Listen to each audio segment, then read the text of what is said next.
Good morning, good afternoon, good evening.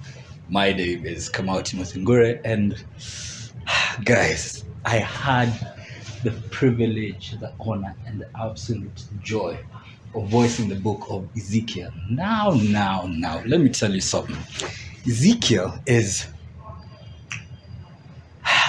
a blockbuster. There's no other way I can put that.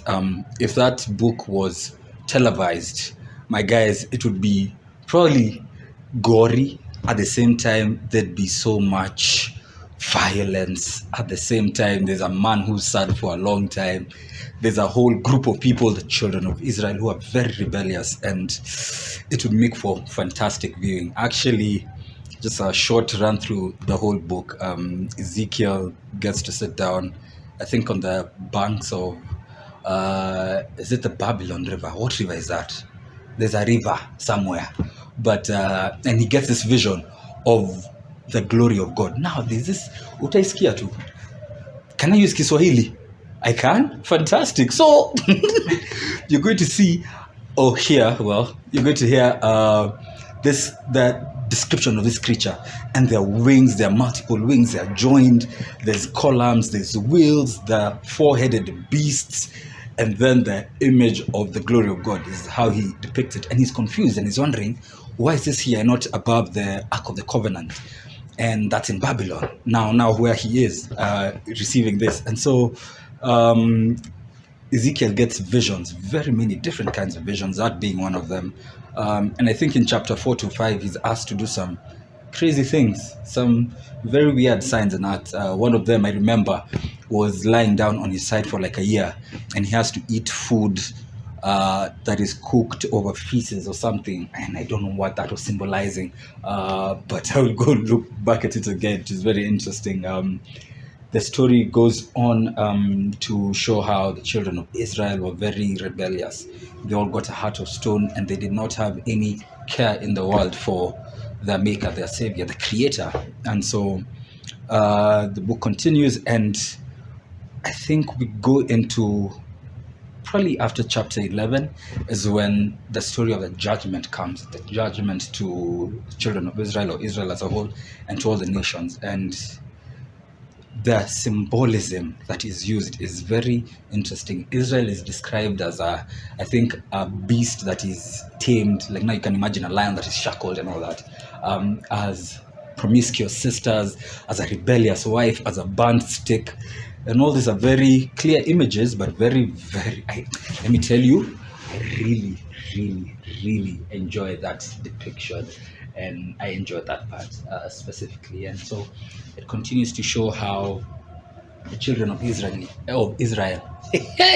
really went away, and they strayed away from God, and it was not a good time. And God was telling Ezekiel what to tell the people, and he also told him that they're not going to listen to him. So just imagine being told by God, go tell these people this, but they're not going to listen to you.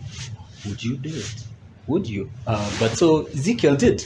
And yeah, the story goes on, and we get into, so for a long time, it's just the judgment on the nations and the children of Israel. We get to hear about Egypt, two lands, Egypt and Tyre.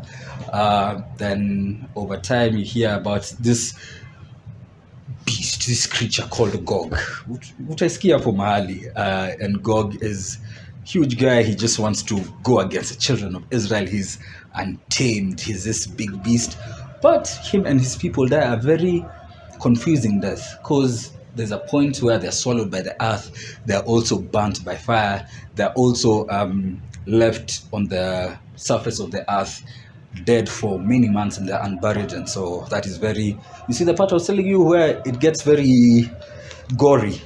Happen you equal, but it's not all doom and gloom, because you go on into the chapter, I think 32, if I'm not wrong, and now the story of hope comes along. Everyone is very conversant with the valley of the dry bones, and a divine wind blows across, over and above and through the bones, and the bones rise up and flesh gets attached, and it's a new army that is born. or created. And for me, that felt like creation 2.0, where God really breathed us like a divine breath into us, and that's how we are here. And it continues on, and we get into the temple where the children of Israel, both in the temple and outside the temple, are worshiping other gods. And we get into the very serious few chapters of every measurement of that temple. And bear with me, I know mtaskia 30 cubic feet, what, but I really love the attention to detail that is shown through this few chapters. And then after that, there's a stream of water that gets out of the temple, and it elongates and becomes a raging river and flows into one of the most desolate places on earth. Yeah, the Dead Sea, which was very, very arid.